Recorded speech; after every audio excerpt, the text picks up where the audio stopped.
T gang, it's your boy with the fat SwaggyReacts, and we are back with another reaction video, man. And shouts out to Mr.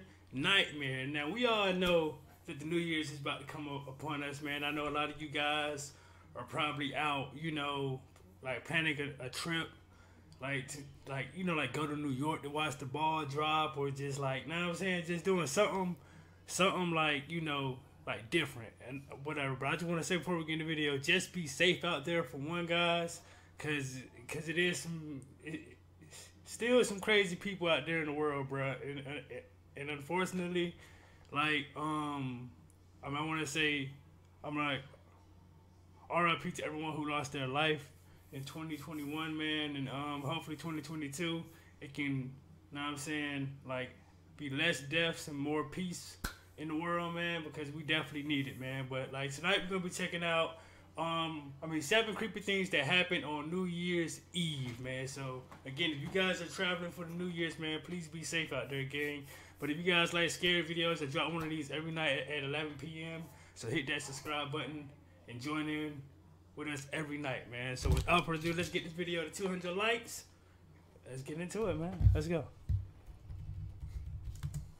New Year's Eve is a holiday and occasion many people look forward to and use as motivation. Oh yeah, quick sponsor. I mean, Reese's like, come like sponsor your boy for me. Know what I'm saying? You know what I'm saying? That's good. That's good. To pursue goals they usually wouldn't other times of the year. For many. Oh yeah, before we get into it, like, what's your guys' favorite candies, man? Cause like I like Reese's, Snickers here and there. Like, bro, like your favorite candy down in the comment section for me, man. Let's go. Many others, it's a day despised and resented. The following are 7 creepy things that happened on New Year's Eve, creating for some unsettling starts to New Year's. Man. On New Year's Eve of 1920, the Drake Hotel in Chicago celebrated its opening night, which started with elegance but ended in tragedy. The Drake was expected to be one of the city's most beautiful and elegant hotels, but it ended in tragedy because it was the night a woman referred to as the Woman in Red ended her life. On this New Year's Eve day, a man and his Woman in Red ended her life. On this New Year's Eve day, a man and his fiancée, who was wearing a red silk gown, attended the gala held in the Drake's Gold Coast room. The man stepped away and did not return for over an hour, so his fiancée went looking for him. When she found him, he was accompanied with another woman whom he was showing attention to. Oh, man. The devastated woman climbed the roof and jumped to her death. Oh. Since then, guests at the Drake have reported seeing... Oh, she jumped to a death. Yo, come on, man. Like, what? Oh my Lord. Climbed the roof and jumped to her death. Since then, guests at the Drake have reported seeing her apparition in the Gold Coast room, the Palm Court, and on the 10th floor, as well as the roof. People also still to this day allegedly report hearing a woman's cries on the 10th floor and on the roof. Some believe her soul is condemned to replay her final night, attempting to find peace with the final tragic chapter of her life. Workers and guests have also on numerous occasions reported getting a creepy, uncomfortable feeling in the ballroom. On New Year's Eve in 2013, a man named Joseph Scott was hosting a house party among his close friends. The party was going normal until a few different friends started asking Joe about the sounds coming from the ceiling. The party was being held in the living room, and the attic was right above the living room. Joseph went to the bedroom which had the attic door inside of it and pulled the attic door down. He did this without telling anyone so as to not make any of the guests uncomfortable, but after multiple comments about the noise, he couldn't just ignore it and have that lingering in his head. Upon checking the attic, Joseph heard a loud, distinct cracking sound from the other side, behind a wooden wall. He thought there might have been a raccoon up there, so he walked across the wooden boards of the attic, hearing his intoxicated friends down below in the living room laughing, asking, "What the hell is that noise?" When he got to the back section of the attic, which according to the layout was directly on top of the front door area of the living room, he saw somebody's hands wrapped around the top of a box, but their body wasn't visible. What? Joseph screamed as he was startled, but then he quickly assumed it was one of his friends. He went closer, and somebody who he didn't know popped their head out from behind the box. A middle-aged, angry-looking man. Joseph screamed bloody murder as he ran out of the attic yelling for his friends. He and his guy friends waited by the attic door guarding it, while they waited for the police. Police were able to remove the man from the attic with ease. He was unarmed. The man didn't know anyone at the party, and he admitted to simply walking in during the party. He claimed he meant no wrongdoing.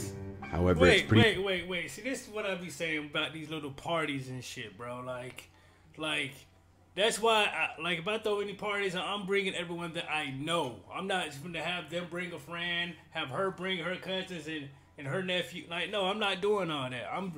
It's going to be a gathering of me, and my friends, that I've been knowing for years.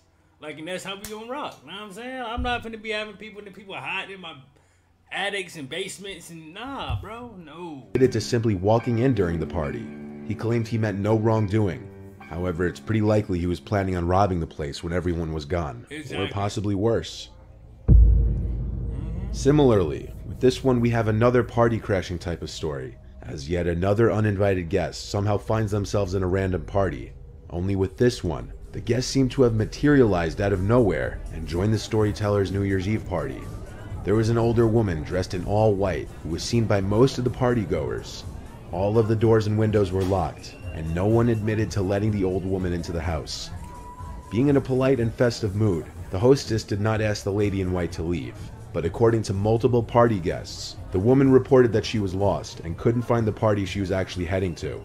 Upon leaving the party, she dropped 2 scarves on the doorstep. To this day, nobody that was there at that party knows how she got in. To add to this mystery, the writer adds that her cousin saw the same woman in his dreams a few nights later. No one ever saw her again. This one was recounted by a young woman and her boyfriend. The two were cleaning up the boyfriend's place, getting ready to have people over for New Year's Eve. As the couple was cleaning, they kept losing things and finding them back in the same place a few minutes later. The couple thought that they were just imagining it at first, or that the other was moving the objects without them seeing, but it kept happening over and over, and every time they needed something, it would disappear. Eventually, company starts to arrive. Their friend Carson gets there first, and the three sit down and watch TV. That's when the boyfriend made a statement, and in return, an unknown man's voice said, "Right." The three of them looked around to see if the boyfriend's roommates had returned, but no one was there. Hey, listen. Short story, yo. When I was younger, when I was about 15, 16, me and one of my best friends, Kyle, right? We lived maybe 4 miles from each other as far as walking distance, right? And and it was always just this wood, once we turned down a certain street, it was woods for the first 5 minutes walking, right? So one day when I was walking home, and it's literally pitch black on this street, right?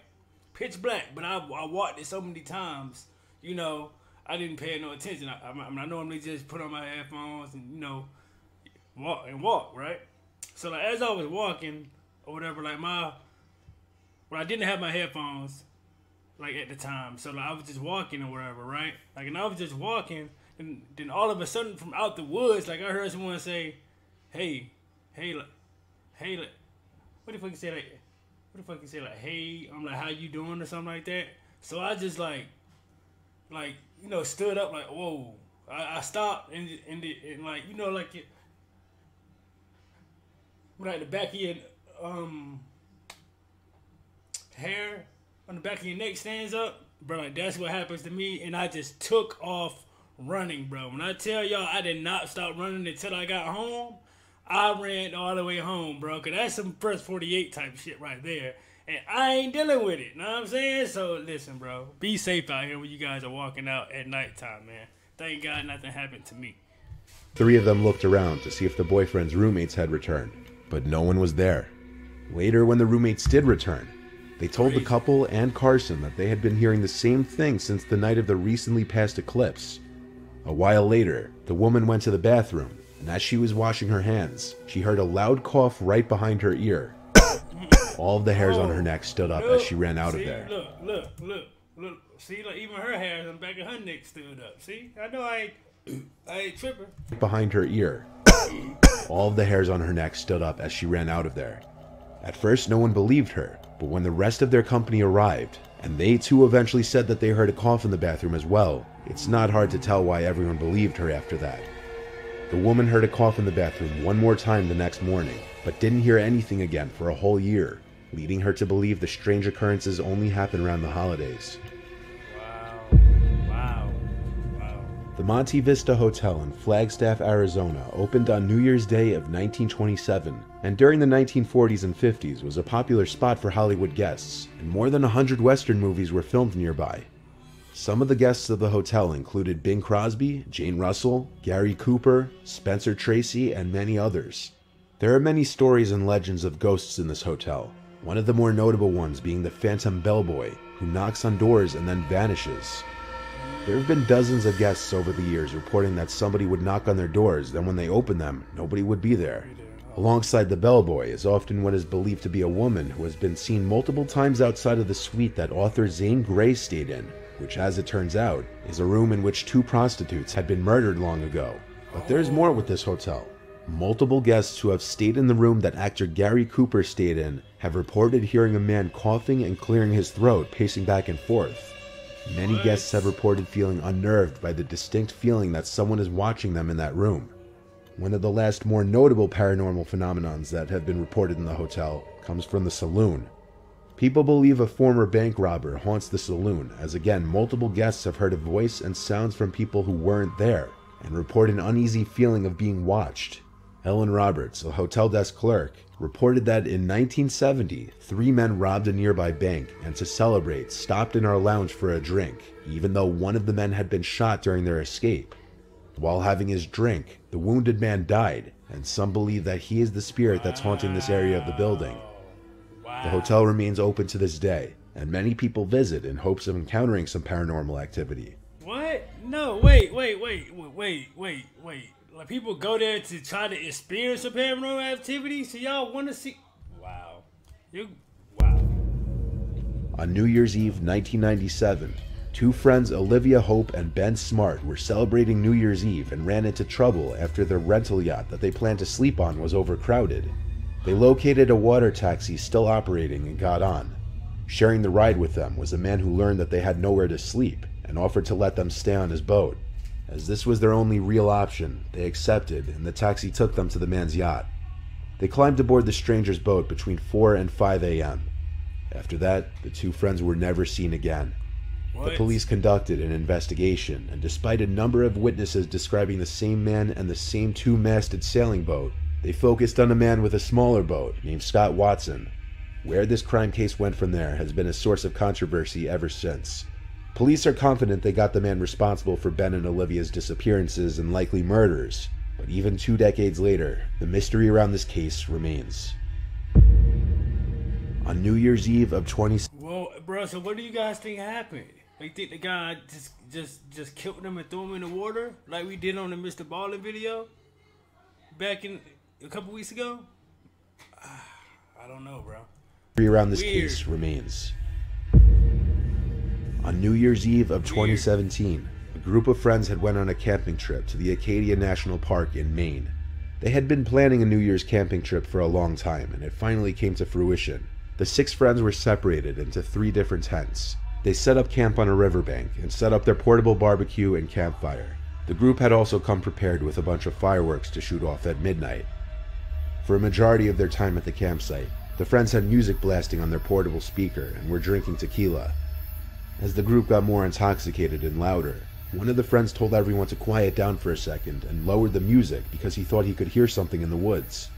While the group was quiet, they heard it. It was this long and slow whistling sound that would echo every few seconds.